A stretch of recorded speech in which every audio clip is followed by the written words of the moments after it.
اعوذ باللہ من الشیطان الرجیم بسم اللہ الرحمن الرحیم۔ سورہ انبیاء کی ابتدائی آیت پڑھ رہا ہوں۔ سورہ انبیاء مکہ مکرمہ میں نازل ہوئی ہے۔ اس میں 112 آیتیں اور 7 رکوع ہیں۔ نازل ہونے کے اعتبار سے 73ویں نمبر پر ہے، لیکن تلاوت کے اعتبار سے 21ویں نمبر پر ہے، اور سورہ ابراہیم کے بعد نازل ہوئی ہے۔ اقترب للناس حسابهم وهم في غفلة معرضون۔ لوگوں کے لیے ان کا حساب نزدیک آ پہنچا اور وہ غفلت میں پڑے ہوئے منہ پھیر رہے ہیں۔ ما یاتیہم من ذکر من ربہم محدث الا استمعوه وهم یلعبون۔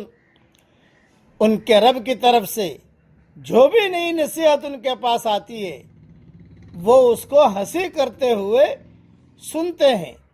لاہیۃ قلوبہم، ان کے دل غفلت میں پڑے ہوئے ہیں۔ وَأَسَرُّوا النَّجْوَى الَّذِينَ ظَلَمُوا، اور ظالموں نے آپس میں یہ کانا پھوسی کی، هَلْ هَذَا إِلَّا بَشَرٌ مِثْلُكُمْ، کہ یہ شخص تو تمہاری جیسا ایک آدمی ہے۔ أَفَتَأْتُونَ السِّحْرَ وَأَنْتُمْ تُبْصِرُونَ، پھر تم کیوں آنکھوں دیکھے اس کے جادو میں پھنستے ہو۔ قال ربی یعلم القول فی السماء والارض وهو السمیع العلیم۔ رسول نے کہا کہ میرا رب ہر بات کو جانتا ہے، چاہے وہ آسمان میں ہو یا زمین میں، اور وہ سننے والا جاننے والا ہے۔ اب اس کی تشریح سن لیجئے۔ قیامت سے انسانی غفلت کا بیان ہے۔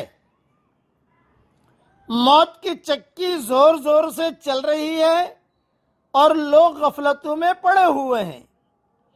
اللہ جل جلالہ عما نوالہ لوگوں کو متنبہ فرما رہے ہیں کہ قیامت قریب آ گئی ہے، پھر بھی لوگوں کی غفلت میں کمی نہیں آئی، نہ وہ اس کے لیے کوئی تیاری کر رہے ہیں جو انہیں کام آئے، بلکہ دنیا میں پھنسے ہوئے ہیں اور ایسے مشغول اور منہمک ہو رہے ہیں کہ قیامت سے بالکل غافل ہو گئے۔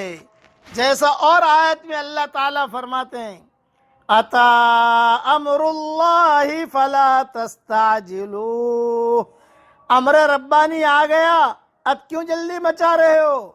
دوسری آیت میں فرمایا گیا، اقتربت الساعۃ وانشق القمر، قیامت قریب آ گئی اور چاند پھٹ گیا۔ اس پر جو ہے ایک حدیث بھی سن لیجئے۔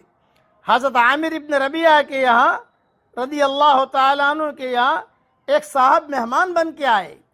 انہوں نے بڑے اکرام اور احترام سے انہیں اپنے یہاں اتارا اور ان کے بارے میں رسول اللہ صلی اللہ علیہ وسلم سے بھی سفارش کی۔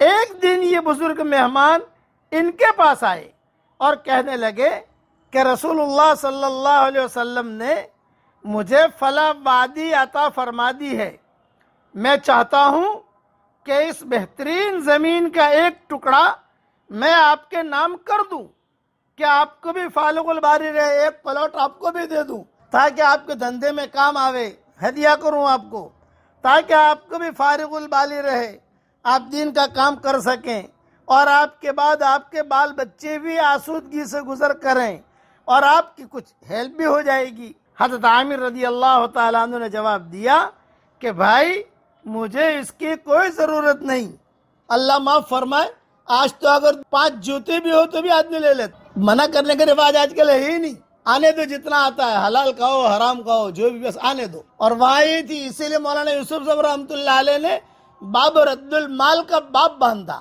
مال آتا تھا انکار کرتے تھے، ہمیں ضرورت نہیں ہے اس کی۔ یہ حالت مولانا یوسف صاحب رحمۃ اللہ علیہ کی زندگی میں بھی تھی کہ مال آتا تو منع کرتے تھے، ہمیں آپ کی ضرورت ہے، ہمیں مال کی ضرورت نہیں ہے۔ بڑے قصے ہیں، اب مختصر وقت میں کتنے قصے سناؤں۔ تو انہوں نے جواب دیا حضرت عامر نے، بھائی مجھے اس کی کوئی ضرورت نہیں، آج ایک صورت نازل ہوئی ہے، یہی سورہ انبیاء، کہ ہمیں تو دنیا کڑوی معلوم ہونے لگی۔ پھر آپ نے یہی اقترب للناس حسابهم وهم فی غفلۃ معرضون کی آیت جو ہے یہ انہوں نے تلاوت فرمائی۔ اس لیے نصیحت کی بات سنیے، ہر آدمی جو دنیا میں ہے وہ زندگی سے زیادہ موت سے قریب ہے۔ اس اعتبار سے ہر آدمی اپنے روز حساب کے عین کنارے پر کھڑا ہوا ہے، مگر انسان کا حال یہ ہے وہ کسی بھی یاد دہانی پر توجہ نہیں دیتا، خواہ وہ پیغمبر کے ذریعے کرائی جائے یا غیر پیغمبر کے ذریعے کرائی جائے۔ حق کے داعی کی بات کو وہ بس ایک انسان کی بات کہہ کر نظر انداز کر دیتا ہے۔ ہر آدمی یہ بات کرتا ہے کہاں قیامت آئے گی، کہاں کیا ہوگا۔ نہیں، یہ بات نہیں۔ اس لیے قیامت کی تیاری کرنی چاہیے۔ یہ ساری تفصیل جو میں نے بیان کی ہے اور حضرت عامر کا جو قصہ بیان کیا ہے، یہ تفسیر ابن کثیر سے میں نے لیا ہے، وہاں دیکھ لیا جائے۔ اب پڑھیے میرے ساتھ، اللہم اعنا علی ذکرک و شکرک و حسن عبادتک۔ اے ہمارے پیارے اللہ، ہماری امداد کر اپنے ذکر اور اپنے شکر اور اپنے حسن عبادت کے باب میں۔ یہ دعائے مسنون حضرت محمد صلی اللہ علیہ وسلم فرض نماز کے بعد پڑھا کرتے تھے۔ یعنی اللہ تیرا ذکر کرنے کی، شکر کرنے کی تو ہمیں توفیق عطا فرما۔ اللہ تعالیٰ یہ دعائیں ہم سب کے لیے قبول فرمائے، آمین۔ وآخر دعوانا ان الحمدللہ رب العالمین۔